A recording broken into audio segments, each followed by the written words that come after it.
போலாமா? Seriously? Seriously? Yeah. Okay, let's go.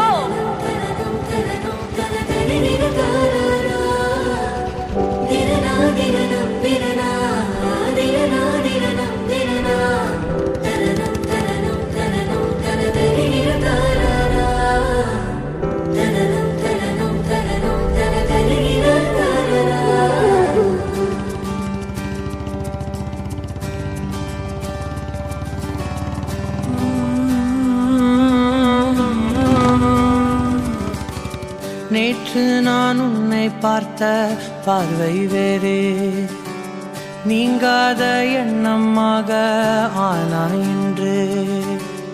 உன்னோடு நானும் போன தூரம் யாவும் நெஞ்சிலே, நீங்காத நினைவுகளாக அணைய இங்கே மிஞ்சுதே. நூலறிந்த பட்டம் போல உன்னை சுற்றி நானும் ஆட, கைகள் நீட்டி நீயும் பிடிக்க காத்திருக்கிறே. இதற்கெல்லாம் அர்த்தங்கள் என்ன கேட்க வேண்டும் உன்னை. காலம் கை கூடினாய் கதை போமா, கதை போமா.